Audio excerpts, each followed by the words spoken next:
জীবনটা দিয়ে দেয়, যে বিবি আমার জন্য জীবনটা দিয়ে দেয়, যে সন্তান যদি কোনো ব্যক্তি যদি আমার উপর আক্রমণ করে, সন্তান সকলেই বসে থাকলে সন্তান যদি দুর্বল হয় তার উপরে ওই ব্যক্তির উপর আক্রমণ করে বসে, ওই কিয়ামতের ময়দানে এমন অবস্থা থাকবে ইয়াউমা ইয়াফিরুল মারউ মিন আখি, যে ভাই ভাইয়ের জন্য পাগল ছিল, ভাইয়ের যদি কিছু হয় ভাই জীবনটা দিয়ে দেয়, সেই ভাইও আমাকে আপনাকে চিনবে না। ওই মা যে মা এমন মোহাব্বত করে, মার মতো মোহাব্বত দুনিয়ার ময়দানে কেউ করতে পারে না, ওই মা আমাকে চিনবে না। বাবা যে বাবা নিজের রক্তকে ঘাম করিয়া আমাকে আপনাকে বড় করলেন, ওই বাবাও আমাকে আপনাদের দেখবে না, কেউ দেখবে না, বাবাও অস্বীকৃতি জানাবে। দুনিয়ার মধ্যে যত মোহাব্বত করনেওয়ালা আছে, সকল মোহাব্বত করনেওয়ালা, সকল মোহাব্বত করনেওয়ালা আমাকে আপনাকে ভুলিয়া যাইবেন। এই জন্য মুহতারাম হাজিরিন, আল্লাহ জানায় দেন বান্দারে, দুনিয়ার মধ্যে যত ভালোবাসা আছে সব কিছু শেষ হয়ে যাইবে, শুধু একমাত্র ওই ব্যক্তির ভালোবাসা থাকবে যারা যৌবনে আল্লাহর ইবাদত করবে। এই যে পাঁচটা জিনিস বললাম, ইকুতানিমু খামসান ক্বাবলা খামসিন শাবাবাকা ক্বাবলা হারামিক ওয়া সিহাতাকা ক্বাবলা সুকমিক ওয়া ফারাগাকা ক্বাবলা কুদিক ওয়া গিনাআকা ক্বাবলা ফুকুরিক। এই পাঁচটা জিনিস বান্দা যখন থাকবে, পাঁচটা জিনিসের শুকরিয়া আদায় করো। জমিনের মধ্যে এই পাঁচটা জিনিসের দাম দাও, এই পাঁচটা জিনিসের দাম যদি দাও, এই পাঁচটা জিনিসের যদি দাম দাও, তাহলে বান্দা দুনিয়ার জিন্দেগির মধ্যে তুমি ভালো থাকবে, নচেত তুমি দুনিয়ার জিন্দেগির মধ্যেও ভালো থাকবে না। যখন তুমি মৃত্যুবরণ করবে তখনও তুমি ভালো থাকবে না। আপনাদেরকে সার সংক্ষেপ ভাবে বুঝাইলাম কিয়ামতের ময়দানের অবস্থা।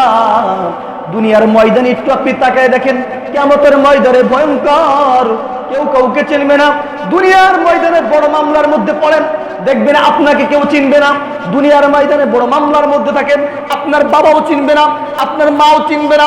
এই জন্য কিয়ামতের ময়দানকে আপনি ভালো করেন, আমি ভালো করি। যদি কিয়ামতের ময়দান কোনো ব্যক্তির ভালো হয়ে যায়, আখিরাতের যে ময়দানগুলো আছে ওই ময়দানগুলো ভালো হয়ে যাবে।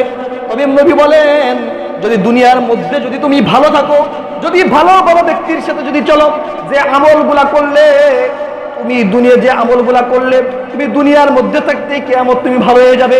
তার মধ্যে এক নম্বর ব্যক্তি হচ্ছে রাজুলুন কলবুন মুআল্লাকুন ফিল মাসাজিদ। কিয়ামতের ময়দানে ওই আরশে আজিমের ছায়া বাদ দিয়া অন্য কোনো ছায়া থাকবে না। গুনাহগার বান্দারা যখন সূর্যের নিচে বসে থাকবে, সূর্য নিকট চলে যাবে, তাদের মাথার ঘিলিগুলা টকবক টকবক করে ভাতের মার যেরকম ফোটে এবারে ফুটতে থাকবে। কিন্তু এক শ্রেণীর মানুষ আছে, যে ব্যক্তিগুলা আপনার ওই সূর্য তাপের নিচে যাবে না, সেই ব্যক্তি হচ্ছে রাজুলুন কলবুন মুআল্লাকুন ফিল মাসাজিদ। যে ব্যক্তির দিলের সাথে মসজিদের সাথে সম্পর্ক, মসজিদ থেকে বের হয়েছে আবার মসজিদে আসতে চাই, সব সময় মসজিদের মধ্যে থাকতে চাই, এই আমল যদি কোনো ব্যক্তি দুনিয়ার ময়দানে করেন, আল্লাহ নবী সাল্লাল্লাহু আলাইহি ওয়াসাল্লাম বলেন, তাহলে কিয়ামতের ময়দানে ওই ব্যক্তি আরশে আজিমের মধ্যে থাকবেন, অন্যথায় কোনো ব্যক্তি কিন্তু আরশে আজিমের মধ্যে থাকতে পারবেন না। এই জন্য কি বলেন, আমরা আরশে আজিমের নিচে থাকতে চাই কি চাই না?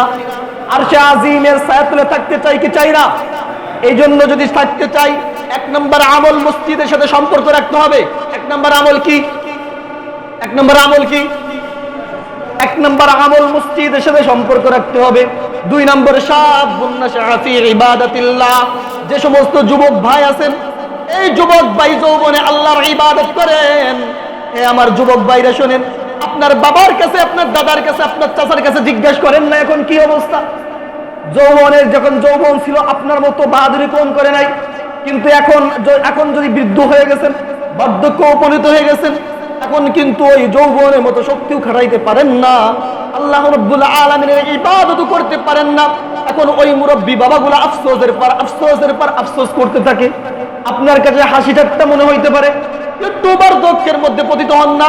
এমনও শত নজরিয়া আছে, এমন বাবা আছে যে আপনার যৌবনে ইবাদত করতো, এখন মুরব্বী হয়ে গিয়েছেন, এখন ইবাদত করেন, তবে এখন যৌবনের মধ্যে ইবাদত করতে পারেন না, কিন্তু কান্না করেন, বলে কি হুজুর, যদি আর কিছুদিন আমার যৌবন থাকতো, আমি আল্লাহর কাছে আরো পেয়ারা হয়ে যাইতাম।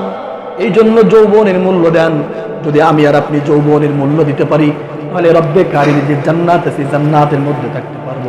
নচেত আমি আর আপনি রব্বে কারিমের জান্নাতের মধ্যে থাকতে পারবো না, কিয়ামতের ভয়ঙ্কর আযাবের মধ্যে গ্রেফতার হব।